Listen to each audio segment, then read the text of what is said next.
Life Fixers, Esther here, and welcome to Life Fix University podcast, where we help you rewire your brain so you can have that extraordinary marriage. Today, we are going to speak about emotions and sexy emotions. We've got with us Dr. April Brown, a sex therapist, and Dr. Kelly Bushéy, who are both licensed health counselors. Dr. April specializes in sex therapy, and Dr. Kelly specializes in diverse cultures. I am super excited for this episode, and I want to start off right away. How did you guys meet? Okay. Well, Dr. Kelly and I met at a university where we both worked, and we just had such great chemistry. That's how we started.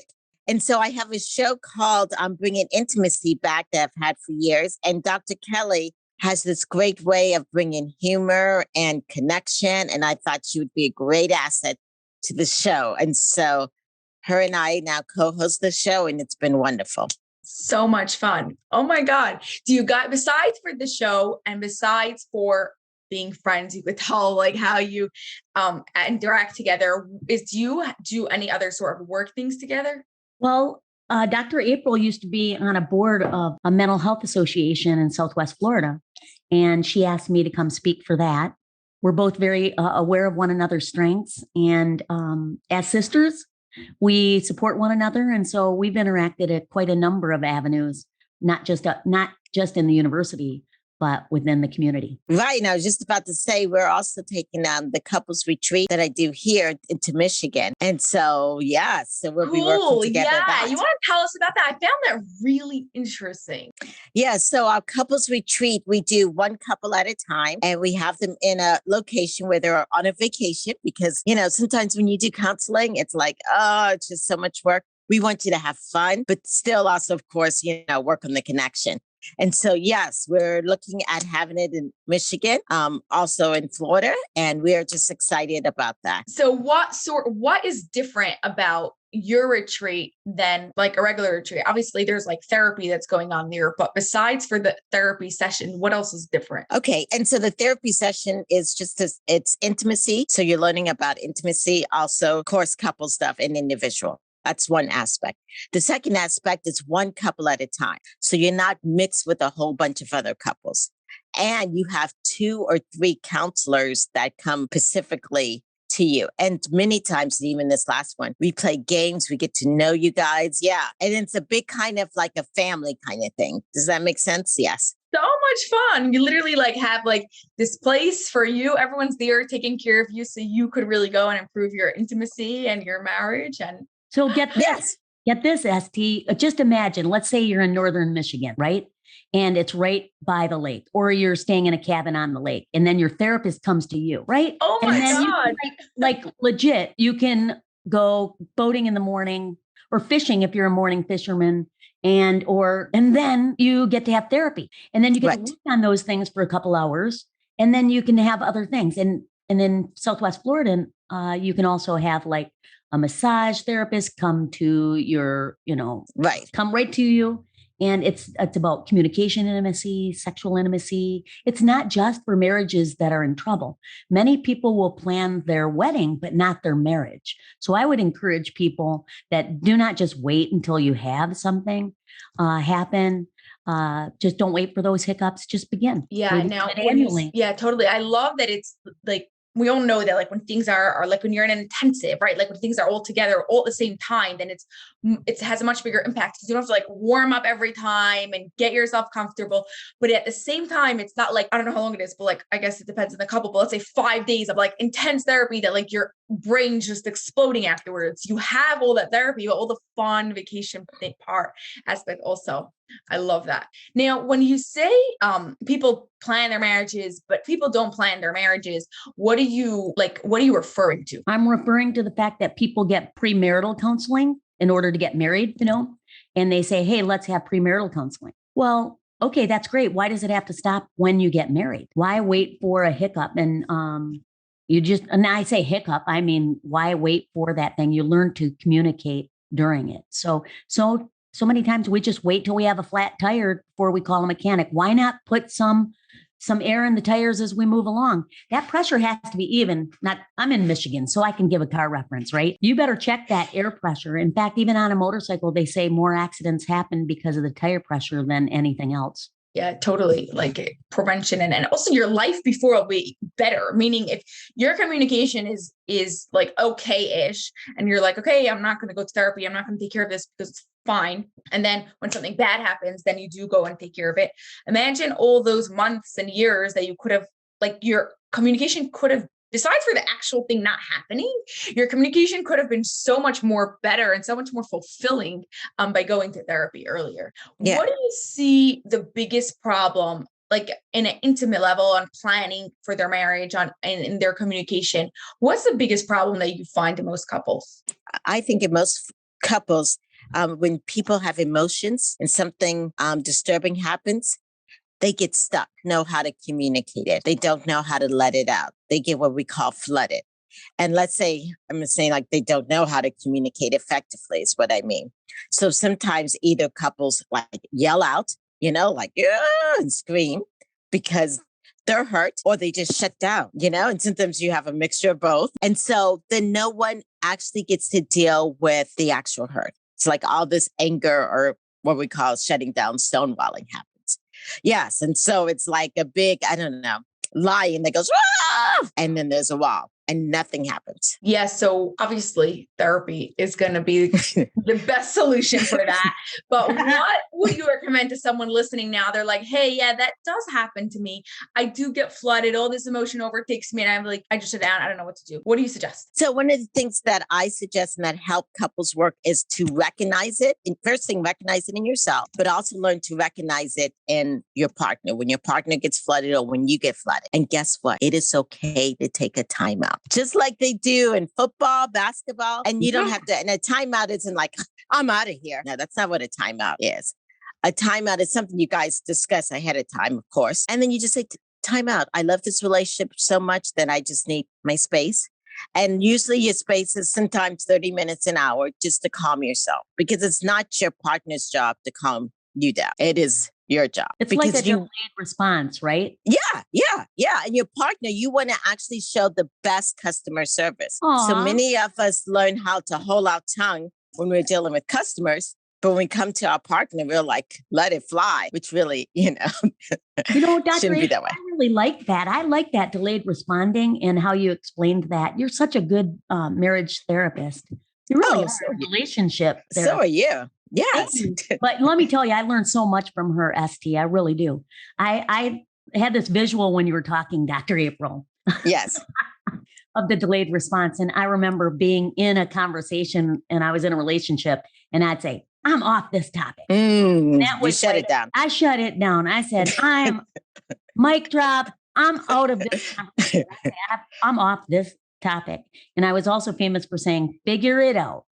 So anyway, all that to say, I may be a relationship expert, but as far as my own life, I learn from you all the time and things to apply. I love the delayed responding. I have applied that to my life. But it takes a little bit of effort to do that. But keep in mind, good communication, good sex. Bad communication, bad sex. So you should be motivated, those of you that are listening. Yes. Good communication. Yes. Sometimes it gets so I don't want to say the word bad, but like so dried out. And so like the communication is so not good that it's not like even a desire anymore. It's like, hey, I just won't have sex with him anymore. And that's it. Like not communication. And I'm like, it's just like dull. Like that's it. Yeah. Sometimes I have to explain. I mean, it's not just females or men, but men, sometimes the larger portion, they don't understand that emotions are so sexy for women. I said, just like you men get sexy about boobs and butt and all that. Women, I mean, we get like, very excited when we have good communication and that emotional part. I mean, that's like, you know what? Maybe it's just me. You know how sometimes women have to fake orgasms? Maybe men should just like a woman can fake an orgasm. You can fake being interested in this conversation. So I like that. Fake it till you make it. Yeah. But also if you really, really do love this other person and you want to make this relationship work, you're not faking, maybe you're not so interested in this specific topic that they're talking about. Right. You're interested in them as a person, and there are things about them that you want to learn about. You want to, right? You want to be more interested in everything else. So it's like, for those people who say like, nah, I can't fake those things, think of it more as not the thing, but the person. Yes. And that's easy. And that is, like you said, because I don't know if you guys, when men talk sometimes and they talk about things that are, don't we just sit there and sometimes listen and play like we're already interested? Yes. You mean like we're already interested in fishing and trucks and Jeeps? Yeah, but I know you like fishing and I like fishing, but the whole car thing was kind of like, oh. And football, I watched football for 5 years before I even knew, I couldn't even figure out where the ball was going and who was running where. Of course, I was in my teens and 20s, but good night. Yes. There's a lot of rules there. Yeah. Yeah. So if, let's say someone's like listening and they're like, okay, I see that I really should, like, I try to listen and I do some of the time, but I see that there are some times that I could be listening more and connecting more on that emotional level. What do you suggest? When you're talking with guys? Yeah. Any couple that's talking with, yeah. Okay. Sometimes I'm kind of what you guys have been talking about. Sometimes with men, or even with a person maybe who doesn't understand emotions, it's talking with them on their level. So for some guys, you can't just talk about emotions like, what is your feeling or such and such. You kind of put it in a reference of a football. If you're holding this feeling, what is that feeling? And how can you pass it to me? And how can I run with it and help you with it and make a touchdown? So, I mean, that's just. Oh, yeah. Hey, you want to if your end goal is to have sex with me, here's a few things you need to know. Yes. That's like way too, I don't know. Use the language, but I mean, I guess it's kind of like this. It's so fun talking about this because it boils down to communication. Right, and exactly. Dr. April knows I use a lot of illustrations, and sometimes they tank and sometimes they fly. But for the most part, at least I might need a middle ground. But if you try to use a baking bread example with some man, a typical male, that's not going to be happening. Right. You have to find that, once again, the middle ground. And you should know by now what your partner loves and what they enjoy. So then do a little deep dive. And if they like golf, figure out what a birdie is and fly with it. Mm-hmm. And when you talk about your emotions, it requires you to be vulnerable. And of course, you can't just be vulnerable with anybody. It does have to be a safe environment for you to be vulnerable. But that's how you connect. It's having that vulnerability. And that's what creates intimacy, which is what we really talk about, which is intimate UC. Yeah, it's intimate on every level. And in every level, you need that safe space. Now, let's say a couple in general has that safe space. They feel connected. They could connect on an emotional level, but there are certain things that come up, or in certain situations, one of them doesn't feel safe. What could they do to bring themselves back to that safe space so that way they can become vulnerable? I would say if it's a healthy relationship, of course, okay? Let's say it's healthy. There's no abuse. Yeah. Abuse goes out, please. Right. Yes. Right. And sometimes we don't feel safe because our body's there, but our mind has gone to the past or to the future. So what I would suggest is do mindfulness. Bring yourself back to the present moment, because sometimes we get triggered from childhood or the what ifs of the future. And a quick mindfulness thing is to use your 5 senses. Find 5 things you can see, 4 things you can touch, 3 things you can hear, 2 things you can see, 1 thing you can taste. The point is to be body, mind, spirit, and soul in the same time zone as your partner. Not 2 hours ahead of him, not 5 years, you know what I'm saying? Behind him. Yes. That helps in being vulnerable, is being in the present moment. Okay, but I'm just like imagining if someone's not feeling super safe, right? Like not because of anything, but they're just like emotional wise, they're not feeling safe. And they go and they do the 5 senses, they come back to the present. And now they're here. Okay. That's going to go and make them right away feel safe together with their partner again, like just feel ready to go and share things. Well, yeah, if you said the relationship is safe. Yeah, relationship is safe. Yeah. Yes. Sometimes people feel unsafe It could be a smell. It could be how their partner touched them. It could be the color. Something has triggered them to go feel unsafe because of a trauma sometimes from something in the past. There are many of us who have things that we have not addressed in childhood. Dr. Kelly could talk more about trauma. Let's use an illustration of tickling. Okay. So that should be playful and fun, right? Yeah. But let's say you were tickled by an uncle who may have abused you. And that's how it would start. It would just be something playful and tickling. And then it became something traumatic. So you may be in a relationship with somebody and they're just being affectionate and playful and it triggers you. And you're like, I mean, seriously, you're like, get the F off of me or whatever. And then the guy's like, whoa, or the girl's like, whoa, what's going on? What happened? Because it's a trigger. Yeah, it's a trigger for that memory. And we all have different memories. Even smell is a memory. Smell is the number one memory. Yeah, right. And so you can, maybe if you're having a hard time relaxing or enjoying where you're at sexually with your partner, you could, and you love the smell of cinnamon. I was in an interview yesterday and somebody said their favorite smell was cinnamon. So if that's your favorite smell, then what you do is you would have a cinnamon candle. Yeah. And something that would remind you of that. But if the smell of cinnamon reminds you of, your grandmother who used to bake cinnamon rolls and then beat you with something you don't want to do. The hot pan afterwards. Seriously. But you know how it is when you get spanked in the kitchen, as a kid. You're like, you'll run. They'll find the closest thing to, maybe that didn't happen to you guys, but it sure did to me. But you get the point. It's still like triggering. There's things, we've all have different traumas in our life, even if it's not a trauma, but it's a trigger because it makes us feel a certain way from some unresolved conflict. In a relationship, you just want to be able to have that safe place to communicate and realize you never did something wrong.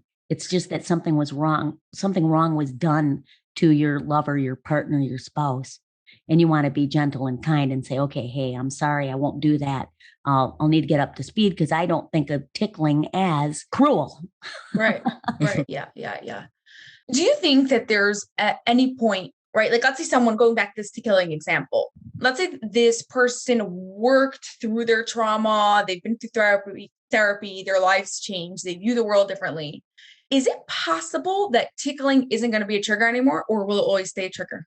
Well, you can do therapy for that, and you can do desensitization for the most part.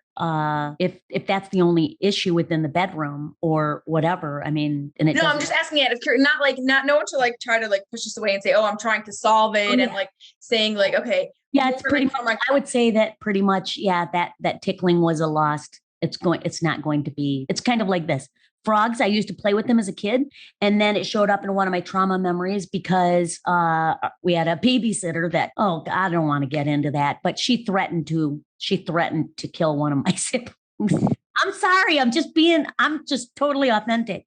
Yeah. And it was my twin. And she said, I'm going to drown him in this pond. And what? I'm not kidding you. This is true. And then there were frogs jumping on her legs. To this day, I am petrified of frogs. So no matter what therapy I do, I will always fear frogs because the most traumatic event is tied to that. Yeah, that's deep, huh? Yeah. Right. Yeah.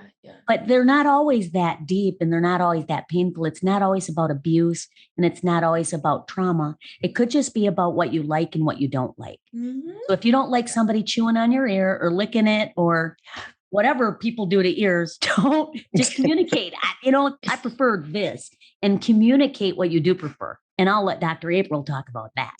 Yes. Yes. And she's right. The desensitization will take away any emotion, but she's right. Sometimes it's never to the point where it's at a level of enjoyment at all again in that aspect. But it's totally fine. It doesn't have to be. Like, it's about understanding what's coming on. You love the person and you wish that situation didn't happen to you, right? Like that story with the frog, you don't want, like, if I could take that away, I could take that away, but you can't. So it's what I could do is like make sure to keep frogs far away and out of sight. Yeah. The good news is that I don't see a lot of frogs. The bad news is that when it rains, they come out on the road, and I almost swerved. I want to use this as an example. I was in Michigan. It was raining. The frogs were coming out on the road like the plague in the Bible with Pharaoh. And I was driving and my best friend was in the car and I swerved to not hit the frog. Well, hello. No, you don't do that. And her husband said, don't do that. Whatever's in the road, if it's, especially if it's a frog or a bunny rabbit, my wife is with you. Please just grasp the wheel and ride on through. Do not do that, because what can happen is if we don't deal with these phobias, these emotions, then people can be harmed because they're passengers in the car of our life. And we want to have the best quality of life. Yeah. Mm-hmm. Yeah. Yeah. Deal with some of these emotions so that you can have a better quality of life. Oh, yeah, totally. So going back to communicating about what we want, do you want to tell us how we can go do that, how we can make it easier? So especially, and I know we were talking about sexual intimacy. Mm-hmm. And if you want to talk about sexual intimacy, sometimes it's better to talk about it outside of the bedroom instead of in the bedroom. And it's talking about it not like, or even whatever your wants or needs. It's not saying that you should have done this, you need to do this, you. Instead of saying, and you should sometimes sandwich things. If you have a sweet name like Babe, I need such and such. Babe, I want such and such. Better than you did this. And a conversation, not standing up with one head above the other head, in a relaxed environment. Do you recommend, like, let's say, setting a time to speak about it, let's say once a week, once a month, a specific thing, or just spontaneously when it needs to be spoken about? It depends on your relationship. If it can be spontaneous, sometimes that's great. And it depends on your partner. Some people like spontaneity. However, if you're married or not married, and if you have a lot of kids, let's just put it that way. If you have a lot of kids, and a lot of kids could be more even than one kid. Yes. You may need to plan it. Yeah, you may need to plan it. During a recent Clubhouse, we have we are part of Clubhouse, which is, it's an audio form, iOS format. And so we were having one morning conversation on Clubhouse. And I said to the girl that was on one of the things, I said something about sex. I said, so did you get to have morning sex? And she said, she texted me and said, I'm in the car with my kids. Because she was in Clubhouse, but I'm also friends with her. And she was like, yeah, my kids just heard that. And I'm like, well, good. I'm glad. Teach them young. Yeah, right. Rather come from you than they learn from somewhere else. But yeah, I just think of car rides. I when it comes to car rides, they can actually be fun or painful. Right. Some women feel trapped in a conversation. Some men feel trapped in a conversation. So I want people to be very cautious of their location. Right. Exactly. Because truly, it's a wonderful time to have a conversation, but you have to do it in increments. There's a thing called the Law of Diminishing Return. So that's why most classes are 50 minutes, because after 50 and counseling sessions, because the Law of Diminishing Return says that you need to stop or otherwise you'll forget what you would have otherwise retained. So your body can only retain in certain increments. So you need to take a break. I would set a time limit and say, hey, and I literally have done this in relationships and with family members with boundaries. I say, I can handle 15 minutes of serious conversation right now. Then they'll say, how can you be a psychologist? You don't like to talk about negative things. I'm like, I do, but one, I get paid for it. Two, I can do it in increments. I can't do 2-hour conversations. So going back to the car ride, those are great times with children and family members and loved ones and spouses to communicate, but please do it in increments and then also play music. Mm-hmm. Yeah. Yes. Yeah. And I would also say, be careful. It's okay it's great to do it during dinner time to have that talk and sometimes even a little something to drink, but be careful not have too much alcohol because that does not help, a strong conversation. You think over dinner what's the benefits of doing it over dinner? Like I personally, just the way I view conversations and how I see things, like I can't, like dinner is a great time to talk, but not on like really important things about like what you want in the bedroom is like going to be, I don't know. What do you like? Why are you staying over dinner? Obviously it's a personal thing, I think. So just like some people like the cars and some people don't. So right. I have an exercise that I work with couples, and we look at, and let's say we're talking about intimacy. We look at intimacy as a menu in the sense of everything. Where you talk about the atmosphere, what do you like in the sense of the room, the smell? Then you talk about your appetizers, your foreplay, which is your foreplay, the things that you like to warm things up. And then, of course, you talk about the actual meal, the sex, and then the dessert.